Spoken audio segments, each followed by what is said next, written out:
Según la Biblia, ¿a dónde vamos al morir?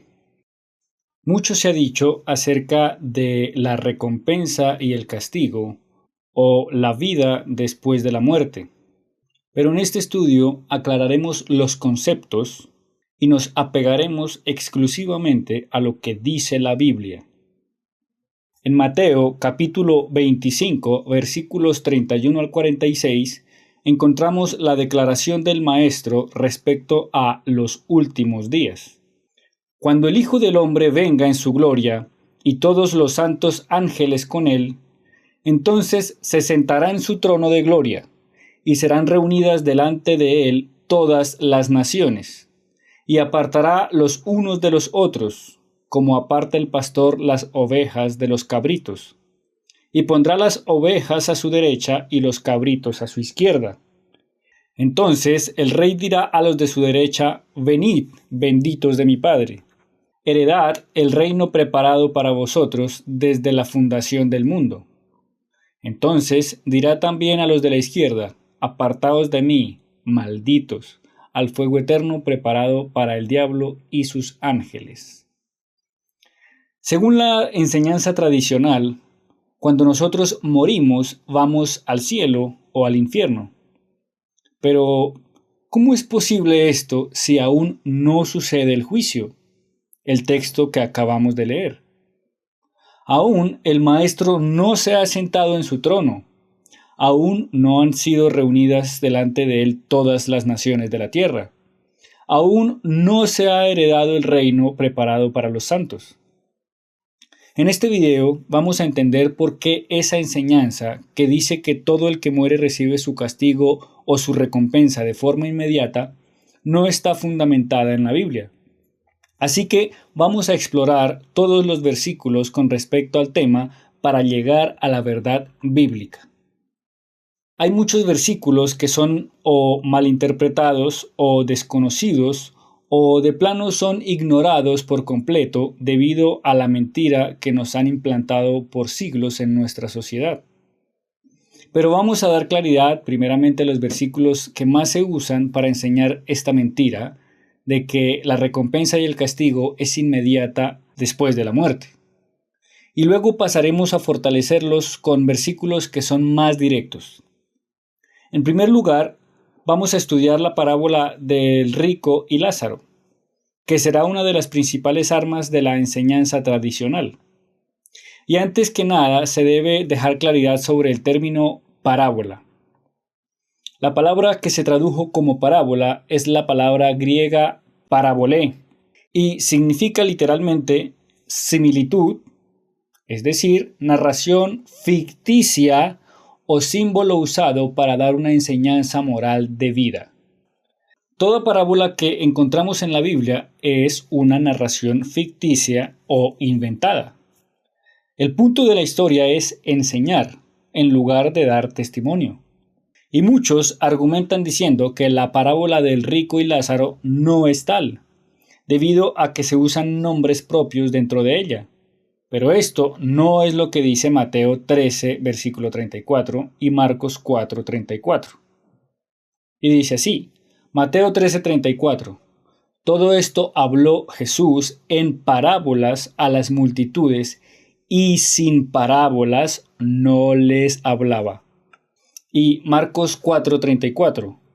No les hablaba sin parábolas, pero en privado les explicaba todo a sus discípulos. Toda enseñanza pública del Maestro era hecha por medio de parábolas, es decir, de historias ficticias. O de lo contrario, estos dos versículos son mentirosos. Sin parábolas no les hablaba. Y la parábola del rico y Lázaro no es la excepción. Esta parábola la encontramos en Lucas capítulo 16 versículos 19 al 31. La enseñanza no se trataba de convencer a las personas que cuando mueren van de inmediato a un lugar de recompensa o castigo. La conclusión de la parábola es el meollo de la misma. Lucas 16:31. Si no escuchan a Moisés y a los profetas, tampoco se persuadirán si alguno se levanta de entre los muertos. Esa era la enseñanza, porque de hecho fue profética. Crean a Moisés y a los profetas, porque aun cuando el orador de esta frase se levantó de los muertos, han ignorado esta premisa. Crean a Moisés y a los profetas, tema del cual hablé a profundidad en el video sobre el Apocalipsis. Dejando claro que esta parábola no es otra cosa que una historia ficticia, vamos a pasar a la historia del ladrón en la cruz, el cual reconoció al Maestro como el enviado de Dios elegido para la salvación del mundo. Lucas capítulo 23 versículos 42 y 43. Y le dijo: Jesús, acuérdate de mí cuando vengas en tu reino. Entonces Jesús le dijo: de cierto te digo que hoy estarás conmigo en el paraíso. Esta es la versión que leemos en la mayoría de las Biblias. Y sería el final de la discusión. El propio Maestro declaró que ese mismo día estarían en un lugar de paz. Pero esto contradeciría Mateo 25, versículos 31 al 46, y otros versículos que estudiaremos más adelante. La respuesta se esconde tras una solución idiomática. En pantalla vemos la versión griega del versículo. Traduzcamos palabra por palabra y sin la influencia de la enseñanza tradicional para descubrir su traducción correcta. Y debemos hacer una aclaración. La palabra amén significa en hebreo que así sea o esto es verdad. Entonces vamos a hacer el ejercicio. Y dijo a él, al ladrón: en verdad a ti te estoy diciendo hoy, conmigo estarás en el paraíso. Suena muy diferente, ¿no? El significado real es: hoy te prometo que estarás en el paraíso junto a mí, en lugar de hoy mismo estarás en el paraíso. El hoy es sobre el día de la promesa, no sobre el día del cumplimiento. No se dice cuándo estarán en el paraíso, pero se promete que pasará. El que quiera negar esto, aun con las pruebas sobre la mesa, es libre de elegir. Ahora bien, vamos a estudiar 1 de Pedro capítulo 3 versículos 19 y 20. Y dice así: en el cual también fue y predicó a los espíritus encarcelados que en otro tiempo fueron desobedientes, cuando en los días de Noé la paciencia de Dios esperaba mientras se construía el arca. En esta arca fueron salvadas a través del agua pocas personas, es decir, 8. Este texto no habla sobre ir a predicar a las almas que fueron condenadas, porque condenadas están, y condena es condena. Este texto en realidad habla sobre un grupo específico de personas que están en una condición única, encarceladas. Y precisamente son un grupo de personas que vivieron en una época en específico. Podría tratarse de las almas de los hombres entre Adán y Noé, que en el texto bíblico se pervierten y no son objeto de ninguna promesa de salvación, como sí lo son los descendientes de Noé y después los de Abraham. Las almas de estos hombres están en una cárcel, no simplemente en la tumba como las almas de los justos antes de la segunda venida del Maestro. Entonces, estas almas a las que se les fue a predicar son almas que no tuvieron oportunidad previa y que tenían una condición especial. O sea, nadie después de ellos pudo entrar en dicha condición. Pero entonces, ¿a dónde vamos al morir? Ya lo acabamos de mencionar. Esperamos en la tumba. Nuestra alma se queda en la tumba. Y para probarlo, vamos a citar algunos versos. Daniel, capítulo 12, versículo 2. Y muchos de los que duermen en el polvo de la tierra serán despertados, unos para vida eterna y otros para vergüenza y confusión perpetua. El verso es claro. Dormimos en el polvo, en la tierra, en la tumba, y muchos seremos despertados para castigo o para vida eterna. Sencillo. Y el Maestro confirma esto en Juan capítulo 5 versículos 28 y 29. No os maravilléis de esto, porque vendrá la hora cuando todos los que están en los sepulcros oirán su voz, y los que hicieron lo bueno saldrán a resurrección de vida, mas los que hicieron lo malo a resurrección de condenación. ¿Se puede ser más claro?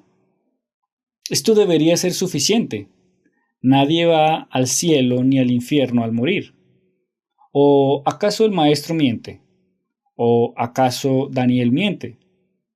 ¿El rey David está en el cielo? Elías, Eliseo, Moisés, Samuel, Isaías, Enoc, ¿ellos están en el cielo? No. Juan 3, versículo 13. Nadie ha subido al cielo sino el que descendió del cielo, el Hijo del Hombre. Esta frase no fue dicha por el maestro, es más bien un comentario del evangelista, pero deja claridad de la doctrina respecto al cielo en la época del primer siglo. Nadie ha subido al cielo más que el maestro. Pero entonces Elías no subió al cielo. ¿La Biblia mintió? En Segunda de Reyes, capítulo 2, versículo 11, vemos la historia de que Elías fue llevado al cielo y le dejó su legado a su discípulo Eliseo. En varios versículos de la Biblia vemos que se mencionan a los cielos, en plural, más de un cielo, y se habla de los cielos de los cielos. El texto en Segunda de Reyes 2 habla de una elevación a las alturas, lejos del alcance de la vista de Eliseo. Desde la perspectiva de la tierra, fue llevado a los cielos, o al cielo, a las alturas. Pero no desapareció de este mundo. Elías siguió en esta tierra y de hecho mandó una carta a un rey luego de este suceso. Y para probarlo, vamos a exponer algunos textos. En Segunda de Reyes 2:11, Elías es llevado al cielo. Luego, en Segunda de Reyes, capítulo 3, versículo 1, leemos: Joram, hijo de Acab, comenzó a reinar sobre Israel en Samaria, en el año 18 de Josafat, rey de Judá, y reinó 12 años. O sea, el rey Josafat reinaba aún cuando Eliseo recibió el manto de Elías. O sea, cuando Elías fue elevado a los cielos en una carroza de fuego. En 2 de Crónicas 21, versículo 1, leemos lo siguiente: Josafat reposó con sus padres y fue sepultado con ellos en la ciudad de David, y su hijo Joram reinó en su lugar. Pero en 2 de Crónicas capítulo 21, versículo 12, leemos que Joram, el hijo de Josafat, recibió una carta de Elías. Entonces le llegó una carta del profeta Elías que decía: Así ha dicho el Señor, Dios de tu padre David, por cuanto no has andado en los caminos de tu padre Josafat, ni en los caminos de Asa, rey de Judá. Y la carta sigue algunos versículos más. Entonces, cuando Elías fue llevado al cielo, el rey del momento era Josafat. Luego de esto murió este rey y su hijo Joram empezó a reinar. Y actuó mal frente al Eterno, y recibió una amonestación escrita por parte de Elías. Esto significa que Elías no solo seguía en esta tierra, sino que también estaba lo suficientemente cerca como para estar al tanto de los sucesos del país. Juan 3:13. Nadie ha subido al cielo sino el que descendió del cielo. En la historia del rey Shaul vemos que éste fue a donde una bruja para consultar al difunto profeta Samuel. Primera de Samuel, capítulo 28, versos 10 al 15. Shaul le juró por el Señor diciendo: Vive el Señor, que ningún mal te vendrá por esto. Entonces la mujer le preguntó: ¿A quién haré que suba? Él respondió: Haz que suba Samuel. Al ver la mujer a Samuel, gritó fuertemente, y la mujer habló a Shaul diciendo: ¿Por qué me has engañado? Tú eres Shaul. El rey le dijo: «No tengas miedo. ¿Qué has visto?». La mujer respondió a Shaul: «He visto un espíritu que sube de la tierra». Entonces le preguntó: «¿Qué aspecto tiene?». Ella respondió: «Sube un hombre anciano envuelto en un manto». Shaul entendió que era Samuel, e inclinando el rostro a tierra, se postró. Entonces Samuel preguntó a Shaul: «¿Por qué me has molestado haciéndome subir?». En todo este relato se habla de hacer subir al espíritu. En el versículo 11 se nombra 2 veces. La bruja pregunta: «¿A quién haré que suba?». Y Shaul responde: «Haz que suba Samuel». En el versículo 13, la bruja dice: «He visto un espíritu que sube de la tierra». En el versículo 14 dice: «Sube un hombre anciano envuelto en un manto». Y en el versículo 15 el propio Samuel dice: «¿Por qué me has molestado haciéndome subir?». 5 veces se menciona que Samuel subía o subió. No dice que descendió, lo que indicaría que estaría bajando del cielo. Dice que ascendía de la tierra. Significa que su espíritu o alma seguía en la tierra, en la tumba, lo cual concuerda perfectamente con las palabras de Daniel y del Maestro. Y podemos seguir mencionando versículos los cuales nos revelan que nadie va al cielo o al infierno al morir. De hecho, el rey David escribió lo siguiente: Salmos 115, 17. «Los muertos no alaban al Señor, ni ninguno de los que descienden al silencio». Ningún muerto, ni justo ni pecador, puede alabar a Dios. De hecho, tampoco existe ningún texto donde diga que los justos vamos a vivir en el cielo en algún momento. Y tampoco existe un infierno propiamente dicho, porque de nuevo hay un error de traducción en los textos que supuestamente mencionan al infierno. Pero vamos a exponer primero los versículos que han sido usados para decir que los justos viviremos en el cielo y daremos claridad acerca de ellos. Juan 14, 2. «En la casa de mi Padre muchas moradas hay.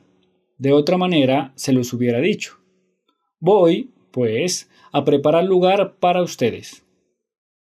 Para entender este versículo también debemos ver 1 Corintios 3:16, el cual dice así: «¿No saben que son templo de Dios y que el Espíritu de Dios mora en ustedes?». La casa de Dios somos nosotros, y habemos muchos en donde Él mora. Ese es el significado de Juan 14:2. Pero entonces, ¿qué significa ir y preparar lugar? Las personas creen que cuando se habla del reino de Dios o el reino de los cielos, se hace referencia al trono celestial o a un lugar fuera de este mundo. Pero no es así. Ya hemos visto que en muchos versículos se habla de las naciones de la tierra buscando de Dios en Jerusalén en la era del reino celestial. Todo ocurriendo en este planeta. Apocalipsis 21, versículos 1-2. «Vi un cielo nuevo y una tierra nueva, porque el primer cielo y la primera tierra pasaron, y el mar ya no existía más. Y yo, Juan, vi la ciudad santa, la nueva Jerusalén, descender del cielo de Dios, dispuesta como una esposa ataviada para su marido». En este versículo encontramos respuestas y preguntas por igual. La gente cree que tierra nueva y cielo nuevo es destrucción del universo o del planeta y reconstrucción total. Pero, como ya hemos enseñado antes, no podemos entender los versos bíblicos de forma literal. Este texto, cuando dice cielo nuevo y tierra nueva, habla realmente de un nuevo orden social, nuevas reglas de convivencia mundiales, nuevo orden de dirigentes, nueva ética mundial, nuevo pensamiento y nuevas formas de explotar los recursos de la tierra.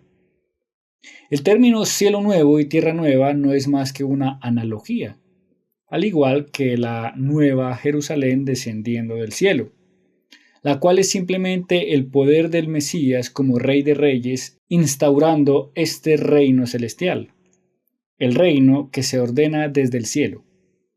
Y si todo esto es así, no es que el lugar que fue a preparar el Mesías sea fuera de este planeta, sino todo lo contrario. Ir a preparar lugar es ir a preparar roles. Isaías 66:21. Y también de entre ellos tomaré para sacerdotes y levitas, ha dicho el Señor. A ese lugar hace referencia, a nuestro lugar en la nueva sociedad, a nuestro puesto de privilegio por nuestra obediencia. Pero ahora vamos a ver de dónde salió el infierno en la Biblia y cuál es su verdadero nombre. La palabra infierno viene del latín infernum o inferus, que significa por debajo de, lugar inferior o subterráneo.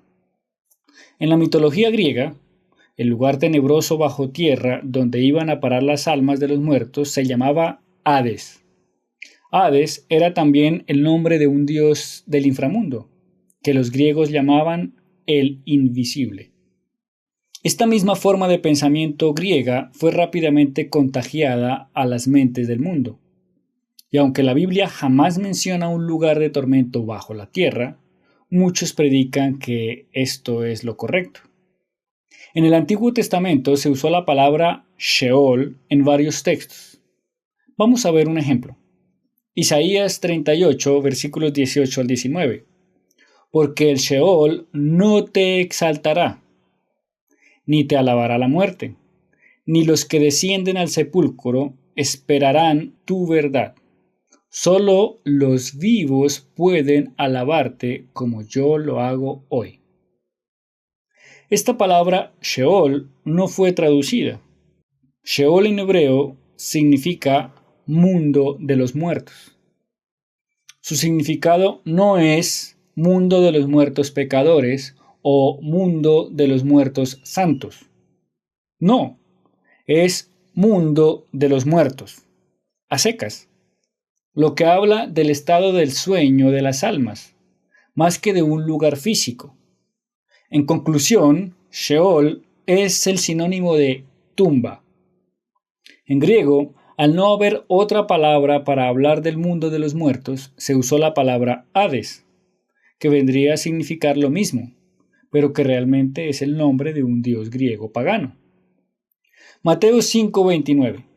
Por tanto, si tu ojo derecho te es ocasión de caer, sácalo y échalo de ti, porque es mejor para ti que se pierda uno de tus miembros y no que todo tu cuerpo sea echado al infierno. La palabra griega que se tradujo como infierno es Gehenna, que realmente es una palabra de origen hebreo. Su uso original es Geinon, que a su vez desciende de Gei Ben Hinnon, lo que realmente significa valle del hijo de Hinón. Entonces, Mateo 5:29 se debería leer de la siguiente forma. Por tanto, si tu ojo derecho te es ocasión de caer, sácalo y échalo de ti, porque es mejor para ti que se pierda uno de tus miembros y no que todo tu cuerpo sea echado al valle del hijo de Hinón. Y tenemos precedentes en el Antiguo Testamento acerca de esta palabra. Segunda de Reyes 23:10. También profanó el Tofet, que estaba en el valle del hijo de Hinón, para que ninguno pasara por el fuego a su hijo o a su hija en honor a Moloc. Un valle en donde se hacía pasar a los niños por fuego en honor a un ídolo. Y quizá se hacían otras maldades que los autores bíblicos no quisieron relatar. Ahora vamos a leer Jeremías 19, versículos del 1 al 13, donde se habla más a profundidad sobre este valle. Así ha dicho el Señor: ve y compra del alfarero una vasija de barro. Lleva contigo a ancianos del pueblo y a ancianos de los sacerdotes. Saldrás al valle de Ben Hinnom, que está en la entrada de las puertas de los tiestos, y allí proclamarás las palabras que yo te hablé. Dirás: oigan la palabra del Señor, oh reyes de Judá y habitantes de Jerusalén. Así ha dicho el Señor de los ejércitos, Dios de Israel. He aquí que yo traigo un mal tan grande sobre este lugar, que a quien lo oiga le retiñirán los oídos, porque me han abandonado, han hecho de este lugar algo extraño, y en él han quemado incienso a otros dioses que no conocieron ellos ni sus padres, ni los reyes de Judá. Han llenado este lugar con sangre de inocentes. Han edificado lugares altos a Baal para quemar en el fuego a sus hijos en holocaustos a Baal, cosa que no les mandé ni hablé ni me vino a la mente. Por tanto, dice el Señor, he aquí que vendrán días cuando este lugar no se llamará más Tofet ni valle de Ben Hinnom, sino valle de la matanza. En este lugar anularé el consejo de Judá y de Jerusalén. Los haré caer a espada delante de sus enemigos y en mano de los que buscan su vida. Daré sus cadáveres por comida a las aves del cielo y a los animales de la tierra. Convertiré a esta ciudad en horror y rechifla. Todo el que pase por ella quedará horrorizado y silbará por causa de todas sus plagas. Los haré comer la carne de sus hijos y la carne de sus hijas, en el asedio y en la angustia con que los angustiarán sus enemigos y los que buscarán sus vidas. Cada uno comerá la carne de su prójimo. Luego quebrarás la vasija ante los ojos de los hombres que vayan contigo. Y les dirás: así ha dicho el Señor de los ejércitos, así quebrantaré a este pueblo y a esta ciudad, como quien quiebra un vaso de barro que no se puede volver a restaurar. En el Tofet serán sepultados porque no habrá otro lugar para sepultar. Así haré a este lugar y a sus habitantes, dice el Señor, para convertir esta ciudad como Tofet. Las casas de Jerusalén y las casas de los reyes de Judá serán inmundas como el lugar del Tofet. Todas las casas sobre cuyos terrados quemaron incienso a todo el ejército del cielo y derramaron libaciones a otros dioses. Todo este relato fue utilizado para hablar de un lugar de tormento. Dentro de estos relatos se habla que será el único lugar disponible para ser sepultados. Un deshonor terrible, ser sepultados en un lugar impuro. Se dice que este lugar se convirtió en un basurero a donde arrojaban basura y le prendían fuego, aumentando así la utilidad de la analogía del Geinón, o lugar de tormento. Pero vemos que nunca se dice que es un lugar espiritual, ni que está en el centro del planeta. De hecho, se habla que está junto a Jerusalén, lo que precisamente daría más sentido a la parábola del rico y Lázaro. El rico en el valle viendo hacia Jerusalén mientras sufre, y Lázaro desde Jerusalén viendo hacia el valle contemplando el sufrimiento de los malvados. Esto que estamos revelando acá no significa que digamos que no habrá lugar de tormento.